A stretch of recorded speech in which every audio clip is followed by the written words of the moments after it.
Guys ये question number 28 में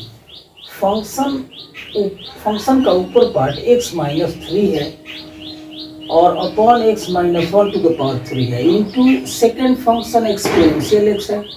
इसको अगर हम सिंप्लीफाई करें for the sake of simplicity और आसान होने के लिए तो x-1 ले लेते हैं और -2, ये -3 के बदले -1 और -2 और डिवाइडेड बाय डिनोमिनेटर जितना है और डिनोमिनेटर है x-1 का पावर 3 है, एक्सपोनेंशियल x है एंड देन हम dx ले सकते हैं। अब हम x-1 अपॉन लिख लेते हैं डिनोमिनेटर, मतलब x-1 इंटू करके upon x-1 to the power 3 और एक्सपोनेंशियल x ले लिया फर्स्ट पार्ट को और सेकंड पार्ट में 2 कांस्टेंट कोएफिशिएंट है, इसको ऐसे करके exponential x upon x-1 to the power 3 कर देते हैं और dx रहेगा हमारा। तो अब इससे ये कट जाएगा, यहाँ 2 पावर बच जाएगा, एक पावर कट गया। तो हम देख रहे हैं डिनोमिनेटर में x-1 का पावर 2 है, यहाँ पर पावर 3 है, तो इसको ज्यों का त्यों रखें और इसको हम डिफरेंस इंटीग्रेट कर रहे हैं। जैसा कि हमने हर क्वेश्चन में ऐसी बात आपसे जाहिर किया है, तो यहाँ इसको हम एक बार ऐसे लिख लेते हैं, इसको ऊपर ले जाते हैं और x-1 to the power -2 exponential x कर दें और dx -2 इसको ज्यों का त्यों रखना है। तो फंक्शन को हम सिर्फ लिख रहे हैं, मतलब exponential x divided by x-1 to the power 3 and then dx। अब हम यहाँ करेंगे तो फर्स्ट फंक्शन अलजेब्राइक होगा और सेकंड फंक्शन को एक्सपोनेंशियल x रहने देते हैं। तो फर्स्ट फंक्शन मतलब हम सिर्फ इसका इंटीग्रेशन कर रहे हैं और इसको ज्यों करते हैं, फायदा क्या होगा तो अभी बात करते हैं। x-1 का power -2 into integration of exponential x dx minus जो आएगा इस ब्रैकेट के अंदर उसका इंटीग्रेशन। तो फर्स्ट फंक्शन का डिफरेंशिएशन मतलब d of x-1 to the power -2 divided by dx into integration of exponential x dx और ऐसे बंद करके जो आएगा इस ब्रैकेट के अंदर उसका इंटीग्रेशन और माइनस सेकेंड पार्ट को हम ज्यों करते हैं, मतलब 2 exponential x into x-1 to the power -3 ही लिखते हैं और dx। अब यहाँ इसको सिंप्लीफाई करते हैं, यहाँ पर x-1 टू द पावर -2 और एक्सपोनेंशियल x इतना ही होगा, एक्सपोनेंशियल x आ गया माइनस इसका जब डिफरेंशिएशन लेंगे तो -2 से माइनस को मल्टीप्लाई करेंगे तो +2 आ गया और x-1 में पावर -2 में 1 जोड़ेंगे -1 को तो ये -3 हो गया और एक्सपोनेंशियल x का इंटीग्रल वैल्यू एक्सपोनेंशियल x और यहाँ पर इंटीग्रेशन रहेगा और ये dx हो गया और उसके बाद -2 ये पार्ट ऑलरेडी है, 2 integration of exponential x into x-1 का पावर 3 है एंड देन dx है। अब देखिए इससे फायदा हो गया, जितना ये है उतना ही ये है और ये दोनों एक प्लस है और एक माइनस है तो एक दूसरे को क्रॉस करेंगे और ये पार्ट हमारा बच गया और ये है एक्सपोनेंशियल x डिवाइडेड बाई, इसको नीचे ले जाते हैं क्योंकि एक्सपोनेंट पावर का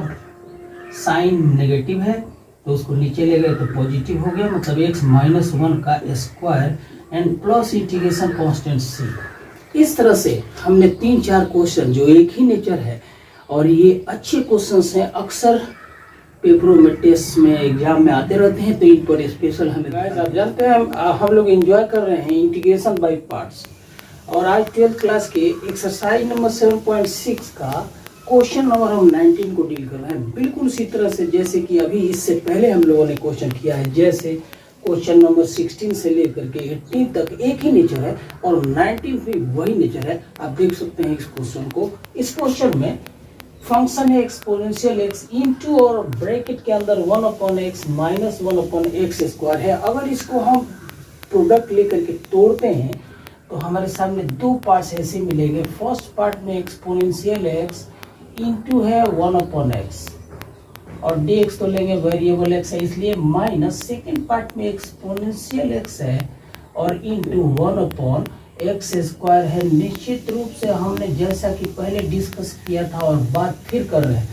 फर्स्ट पार्ट में हम देख रहे हैं एक्सपोनेंशियल को छोड़ दीजिए तो 1/x है और सेकेंड पार्ट में 1/x² है। तो हमने कहा था कि जिसमें डिनोमिनेटर का पावर कम हो उसको हम इंटीग्रेट करते हैं और सेकेंड पार्ट जैसे इसको हम ज्यों कहते हैं छोड़ दें। यदि ऐसा करें तो काम बड़ी आसान हो जाएगा। जैसे आप देख सकते हैं कि फर्स्ट पार्ट को हम लिख लेते हैं 1/x को x⁻⁻1 into exponential x dx और सेकेंड पार्ट को ज्यों कहते हैं छोड़ते हैं, मतलब एक्सपोनेंशियल x इंटू 1/x² है, इसको हमने छोड़ दिया और फर्स्ट पार्ट को हम इंटीग्रेट करते हैं। दो फंक्शंस हैं x⁻⁻1 इंटू एक्सपोनेंशियल है। जाहिर है कि जब आइलेट मेथड से हम फंक्शंस किसको फर्स्ट लें किसको सेकेंड लें तो अलजेब्राइक का नंबर पहले आता है। तो x⁻⁻1 को हम फर्स्ट फंक्शन लेते हैं तो फर्स्ट फंक्शन मतलब x⁻⁻1 इंटू सेकेंड का इंटीग्रल वैल्यू मतलब exponential x dx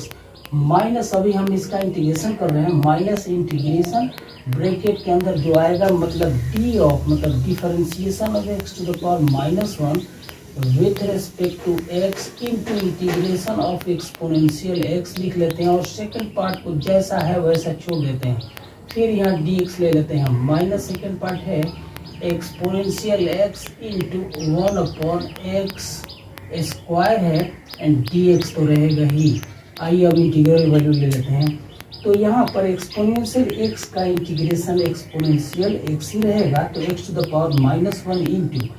exponential x minus, अब ये डिफरेंशिएशन ऑफ x⁻⁻1 -1 मल्टीप्लाई होगा इधर तो ये प्लस हो गया और x का पावर -2 आ गया इंटू एक्सपोनेंशियल x का इंटीग्रल वैल्यू एक्सपोनेंशियल x ही हुआ, फिर माइनस और ये dx, ये वाला dx हमने ले लिया dx, फिर minus exponential x into x⁻⁻2 dx है। अब देख सकते हैं कि हमारा काम हो गया। ऐसा करने से इक्वेशन और जो रिलेशन है वेरी सिंपल वे में मिल गया हमें। जितना ये है उतना ही ये है, प्लस एक माइनस क्रॉस हो गया तो बचा कितना, तो एक्सपोनेंशियल x इंटू 1/x, ये फर्स्ट टर्म इंटीग्रेशन हो गया मतलब गिवन फंक्शन का इंटीग्रल वैल्यू इतना और प्लस हम इंटीग्रेशन कांस्टेंट c भी लिख लेते हैं। इस तरह से इस क्वेश्चन का इंटीग्रल वैल्यू निकल गया।